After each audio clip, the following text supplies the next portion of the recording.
رسول اللہ صلی اللہ علیہ وآلہ وسلم کی 10 عادات مبارکہ۔ آپ صلی اللہ علیہ وآلہ وسلم پوری حیات طیبہ بیمار نہ ہوئے۔ السلام علیکم ویورز، اس ویڈیو کو آخر تک ضرور دیکھیے۔ 1. صبح جلدی اٹھنا۔ رسول اللہ صلی اللہ علیہ وآلہ وسلم صبح بہت جلد اٹھ جایا کرتے تھے، بلکہ ایسی کوئی روایت نہیں ملتی کہ آپ صلی اللہ علیہ وآلہ وسلم کی تہجد بھی کبھی قضا ہوئی ہو۔ سورج نکلنے سے کچھ وقت قبل اور 1 گھنٹہ بعد تک کا وقت آکسیجن سے بھرپور وقت ہوتا ہے۔ آج سائنسی تحقیق کی بنیاد پر بھی صحت کے اعتبار سے 24 گھنٹوں میں یہ بہترین وقت ہوتا ہے کہ جس میں آپ کو زیادہ سے زیادہ آکسیجن لینے کا موقع ملتا ہے، جو کہ آپ کی صحت مند زندگی کے لیے ایک بہترین مفید عمل ہے۔ 2. آنکھوں کا مساج۔ صبح نیند سے اٹھنے کے بعد رسول اللہ صلی اللہ علیہ وآلہ وسلم آنکھوں کا مساج فرمایا کرتے تھے۔ باڈی کا پورا نظام 11 سسٹمز پر مشتمل ہوتا ہے۔ نیند سے اٹھنے کے بعد یہ سسٹم بحال ہونے میں 11 سے 12 منٹ لیتا ہے۔ اگر آپ آنکھوں کا مساج کرتے ہیں تو یہ سسٹم 10 سے 15 سیکنڈ میں فوراً بحال ہو جاتا ہے۔ 3. بستر پر کچھ دیر بیٹھے رہنا۔ رسول اللہ صلی اللہ علیہ وآلہ وسلم بستر سے اٹھ کر کچھ دیر بیٹھے رہتے تھے، اور معمول تھا کہ 3 دفعہ سورہ اخلاص پڑھتے تھے، کہ جس کو پڑھنے میں تقریباً 1 منٹ صرف ہوتا ہے۔ آج میڈیکل سائنس بتاتی ہے کہ ہمارے دماغ میں ایک کیپلری ہے کہ جس کے ایک حصے سے دوسرے حصے کے لیے بلڈ کے لیے ایک پل بنتا ہے۔ اس طرح اس پل کے ذریعے سے ہی ہمارے پورے دماغ کو بلڈ کی سپلائی بحال ہوتی ہے، کہ جہاں سے ہمارے تمام تر اعصاب یعنی پورے جسم کو کنٹرول ہونا ہوتا ہے۔ اگر کوئی شخص صبح بیدار ہونے پر اچانک اٹھ کر چل دے جبکہ ابھی برین میں بلڈ کی سپلائی بحال نہیں ہوئی، تو اس شخص کو یہاں برین ہیمریج ہو سکتا ہے، یا وہ برین کے کسی دوسرے پیچیدہ مسائل کا شکار ہو سکتا ہے، کہ جس میں اچانک جسم کے کئی حصوں کا مفلوج ہونا ہے، جس میں فالج بھی شامل ہے۔ جبکہ اگر وہ صرف 1 منٹ بیٹھا رہے کہ اس کے دماغ میں بلڈ کی سپلائی بحال ہو سکے، تو بہت سے پیچیدہ مسائل سے بچ سکتا ہے۔ یہ باقاعدہ ایک سائنس ہے، اور اس حدیث مبارکہ کے پیچھے بہت سے پروفیسر ڈاکٹرز کی ریسرچ شامل ہے، کہ جس میں غیر مسلم ریسرچرز نے بھی اتفاق کیا ہے کہ ہمیں محمد صلی اللہ علیہ وآلہ وسلم کی اس سنت کے مطابق صبح اٹھنے کے بعد بیڈ پر کچھ دیر بیٹھے رہنا چاہیے۔ اس کا فائدہ یہ ہے کہ دماغ پوری طرح سے ایکٹیو ہو کر ہمارے جسم کی بھرپور رہنمائی کے قابل ہو جاتا ہے۔ اس سنت مبارکہ پر جہاں بہت بڑا اجر و ثواب ہے، وہاں صحت کا بہت بڑا راز بھی ہے۔ 4. کیلولا کرنا۔ آپ صلی اللہ علیہ وآلہ وسلم کی عادت مبارکہ تھی کہ دوپہر کے کھانے کے بعد 1 گھڑی کے لیے 20 سے 25 منٹ آپ صلی اللہ علیہ وآلہ وسلم لیٹ جایا کرتے تھے۔ اس کا فائدہ یہ تھا کہ تقریباً 68% افراد میں جب وہ لنچ کرتے ہیں تو ان کا معدہ تھوڑی مقدار میں الکوہل پیدا کرتا ہے۔ ایسے ہی اگر انسان چل پھر رہا ہو تو وہ چکرا کر گر سکتا ہے، یا اس پر خمار کی سی کیفیت طاری ہو سکتی ہے۔ یہی سبب ہے کہ آپ ہمیشہ دوپہر کے کھانے کے بعد اپنے آپ کو تھوڑا بوجھل سا محسوس کرتے ہیں۔ اگر ہم کچھ دیر لیٹ جائیں تو الکوہل سے پیدا ہونے والے خمار کا ذہن پر زیادہ دباؤ نہیں آئے گا، اور وہ باڈی فنکشنز کے لیے زیادہ فعال رہے گا، اور ہم کسی بھی طرح کے حادثے سے بچ سکیں گے۔ اس کے علاوہ بھی اس سنت مبارکہ پر عمل نہ کرنے کی صورت میں بہت سے صحت کے مسائل کا خدشہ رہتا ہے، چونکہ یہ بات آج تحقیقات سے ثابت شدہ ہے۔ اس لیے دنیا بھر کے ممالک میں بیشتر 1 سے 2 یا 3 بجے تک دوپہر کا وقفہ کیا جاتا ہے، تاکہ لوگ لنچ کے بعد کچھ کیلولا کر سکیں۔ آج پورا یورپ رسول اللہ صلی اللہ علیہ وآلہ وسلم کی سنت کو عملاً اپنائے ہوئے ہیں، اور پورے یورپ میں دوپہر 1 سے 3 بجے تک کا وقفہ ہوتا ہے۔ انہوں نے سنت رسول صلی اللہ علیہ وآلہ وسلم پر ریسرچ کی، اپنایا، اور ہم سے کہیں بہتر صحت کے معیار رکھتے ہیں۔ 5. کھانے سے پہلے پھل نوش فرمانا۔ رسول اللہ صلی اللہ علیہ وآلہ وسلم ہمیشہ کھانا کھانے سے پہلے فروٹ نوش فرمایا کرتے تھے۔ آپ صلی اللہ علیہ وآلہ وسلم کی عادت مبارکہ تھی کہ آپ کھانے کے بعد پھل نوش نہ فرماتے تھے۔ مختلف پھلوں میں 90 سے 99% تک پانی کی مقدار ہوتی ہے۔ آپ صلی اللہ علیہ وآلہ وسلم نے چونکہ کھانا کھانے کے بعد پانی پینے سے منع فرمایا ہے، جبکہ کھانے سے قبل پانی پینے کی ترغیب دلائی ہے۔ اس لیے مختلف پھل بھی چونکہ پانی کی مقدار بہت زیادہ رکھتے ہیں، اس لیے ان کو کھانے سے پہلے کھانے سے جسم اور خاص طور پر معدہ اور آنتوں کو توانائی ملتی ہے، کیونکہ کھانے کو ہضم کرنے میں معدہ اور آنتوں کا بہت اہم کردار ہوتا ہے، اور یہ عمل ان کی کارکردگی بڑھانے میں ان کے لیے مددگار ثابت ہوتا ہے، اور یہ بات بھی سائنسی مشاہدات سے ثابت شدہ ہے۔ فروٹ میں موجود غذائیت سے خالی معدہ کو زیادہ فائدہ ہوتا ہے۔ 6. غذا کے بعد پانی نہ پینا۔ رسول اللہ صلی اللہ علیہ وآلہ وسلم کبھی بھی کھانے کے بعد پانی نہ پیتے تھے۔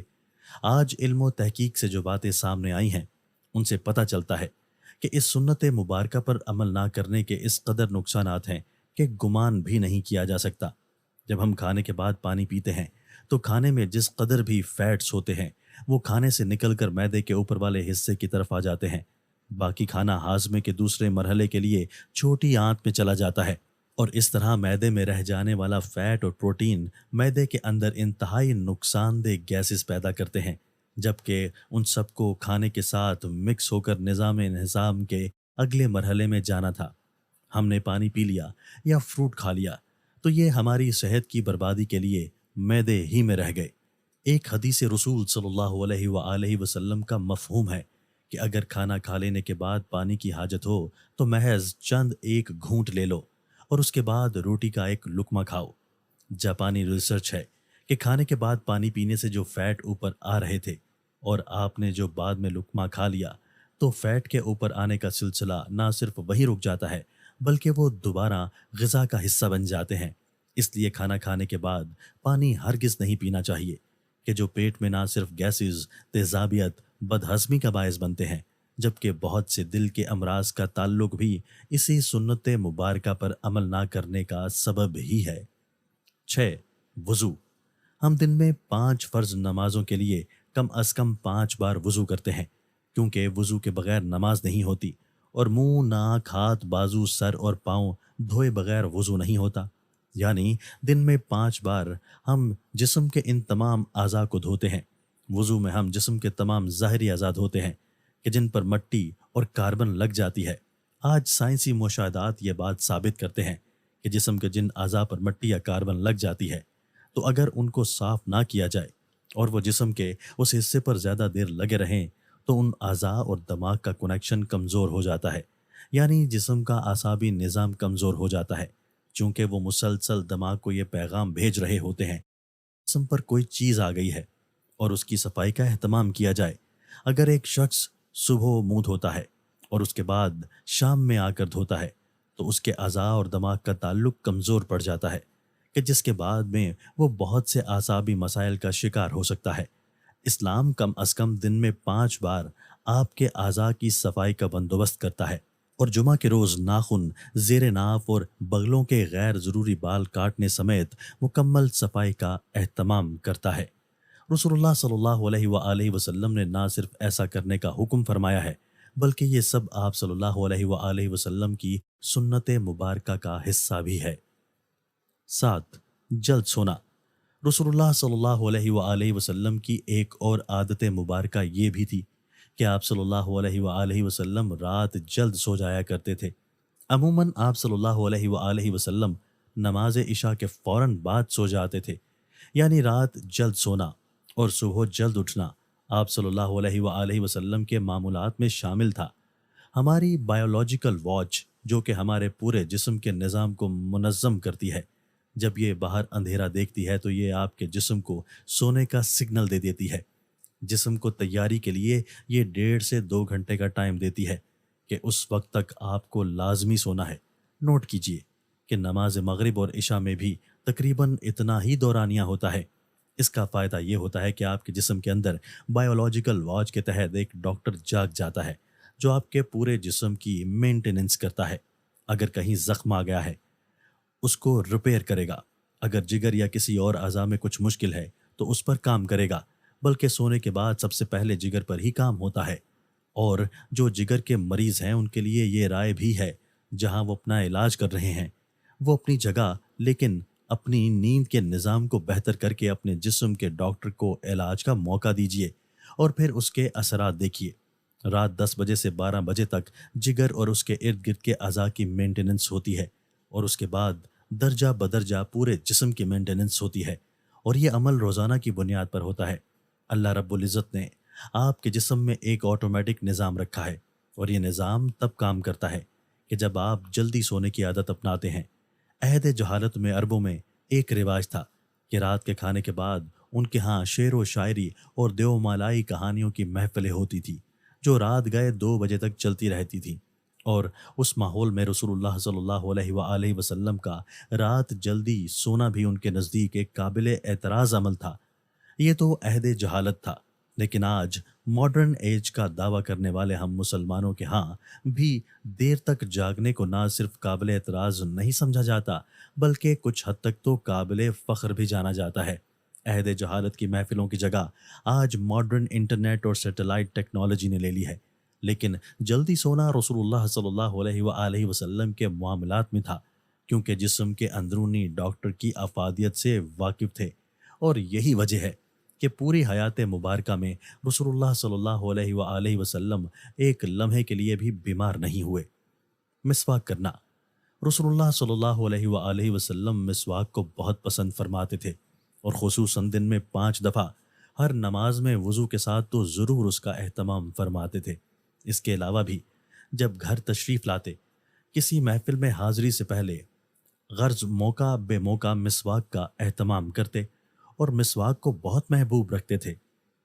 ہوتا یہ ہے کہ جب ہم کھانا کھاتے ہیں تو دانتوں کے درمیان کھانے کے کچھ نہ کچھ ذرات ضرور رہ جاتے ہیں، اور کھانے کے 1 گھنٹے بعد ان میں بیکٹیریا پیدا ہو جاتے ہیں۔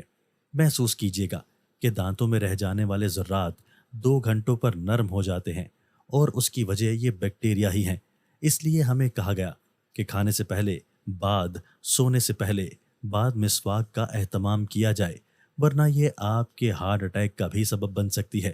آج امریکہ اور مغربی ممالک میں صبح اٹھتے بغیر دانت منہ صاف کیے کھانے پینے کا رواج عام ہے، جو ان میں طرح طرح کی بیماریوں کا سبب بن رہا ہے۔ آسٹریلیا کے ایک یونیورسٹی نے ہارٹ اٹیک کے 500 مریضوں پر ریسرچ کی۔ انہوں نے جہاں اور بہت سی وجوہات بیان کی، وہاں ایک کامن وجہ یہ بھی سامنے آئی کہ لوگ ٹوتھ برش کرنے کے عادی نہ تھے، جس کے سبب ان کے دانتوں میں جمع میل پیٹ میں جا کر اس قدر ملٹی پلائی ہوا کہ وہ ہارٹ کی آرٹریز کو بلاک کرنے کا سبب بنا۔ ان کو ہارٹ اٹیک کا اصل سبب ان کے دانتوں کا میل تھا، جبکہ ہمیں رسول اللہ صلی اللہ علیہ وآلہ وسلم نے مسواک کی اس حد تک تلقین فرمائی ہے کہ ایک موقع پر فرمایا، اگر امت پر بھاری نہ ہوتا تو میں امت پر مسواک کو فرض قرار دے دیتا۔ آج کی ماڈرن سائنس یہ ثابت کر چکی ہے کہ جن لوگوں کو ٹوتھ برش زیادہ کرنے کی عادت ہوتی ہے ان کو غصہ کم آتا ہے، اور وہ اکثر ٹھنڈے مزاج پرسکون رہتے ہیں۔ جس شخص کو زیادہ غصہ آتا ہو، بلڈ پریشر اکثر ہائی رہتا ہو، طبیعت میں بے چینی ہو، تو وہ زیادہ سے زیادہ مسواک کیا کرے، تو 2-3 ماہ میں ہی وہ اس کے حیران کن معجزاتی اثرات پائے گا۔ 10 ہفتے میں 2 روزے، رسول اللہ صلی اللہ علیہ وآلہ وسلم کے معاملات میں پیر اور جمعرات کا روزہ بھی شامل تھا، اور آپ صلی اللہ علیہ وآلہ وسلم نے ان روزوں کو رکھنے کی ترغیب بھی دلائی، یعنی کہ ہفتے میں 2 روزے۔ رسول اللہ صلی اللہ علیہ وآلہ وسلم کا قول مبارک ہے کہ مسلمان ایک آنت میں کھانا کھاتا ہے، جبکہ کافر 3 آنت میں، اور ہمیں نصیحت فرمائی کہ جب خوب بھوک لگے تو کھانا کھاؤ، اور ابھی بھوک باقی ہو تو چھوڑ دو۔ یہ عمل آج جدید میڈیکل کی زبان میں آٹوفیجیا کہلاتا ہے۔ یہ انسانی جسم کو صحت مند رکھنے کا بہت عظیم راز ہے۔ ہوتا یہ ہے کہ جب ہم معمول کے مطابق اپنی ضرورت سے زیادہ کھانا کھاتے رہتے ہیں تو جسم میں ایکسٹرا پروٹین، فیٹس اکٹھے ہو جاتے ہیں، جبکہ جسم کی ضرورت سے زائد ہونے کے سبب جسم میں زہر کا کردار ادا کرتے ہیں اور مختلف بیماریوں کا سبب بنتے ہیں۔ آج کی عام بیماریاں، شوگر، کولیسٹرول اور بلڈ پریشر کا بنیادی سبب یہی ایکسٹرا فیٹس ہی بنتے ہیں۔ جب آپ کو بھوک لگتی ہے تو جسم کے ہنگر جوسز، یعنی جسم میں کھانا ہضم کرنے کا خودکار نظام پوری طرح سے تیار ہو جاتا ہے۔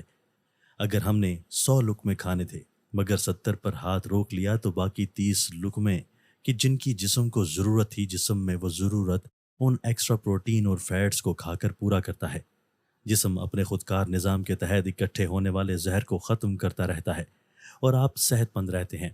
اب جب 3 روز کچھ کوتاہی ہو گئی اور آپ نے پیر کو روزہ رکھ لیا تو دن بھر کے طویل روزے کے باعث آٹوفیجیا کے عمل کو ایکٹیو ہونے کا بھرپور موقع ملتا ہے اور 3 روز کی کوتاہی کو وہ ریپیئر کر دیتا ہے۔ پھر 2 روز کے معاملات اور جمعرات کا پھر روزہ، جب یہ سنت رسول صلی اللہ علیہ وآلہ وسلم آپ کے معاملات کا حصہ بن جاتی ہے تو بیماری پیدا کرنے والے سیل آٹوفیجیا کا عمل ہفتے میں دوبارہ دہرائے جانے کے باعث اکٹھے ہی نہیں ہو پاتے اور آپ سدا صحت مند رہتے ہیں۔ آج ہم سائنسی تحقیقات پر بہت یقین رکھتے ہیں کہ ہم اس انتظار میں ہیں کہ سائنس رسول اللہ صلی اللہ علیہ وآلہ وسلم کی سنت مبارکہ کو پروف کرے تو ہم اللہ کے رسول صلی اللہ علیہ وآلہ وسلم کی سنتوں پر عمل کرنا شروع کریں گے۔ حقیقت یہ ہے کہ سائنس رسول اللہ صلی اللہ علیہ وآلہ وسلم کی سنتوں سے بہت پیچھے ہے اور آپ صلی اللہ علیہ وآلہ وسلم کی ساری حیات طیبہ سنتیں ہمارے لیے مشعل راہ ہیں اور انہی میں ہمارے لیے دنیا و آخرت کی کامیابیاں اور راحتیں ہیں۔ ترجمہ: اے مسلمانوں، تمہارے لیے اللہ کے رسول صلی اللہ علیہ وآلہ وسلم کی زندگی میں ایک بہترین نمونہ ہے۔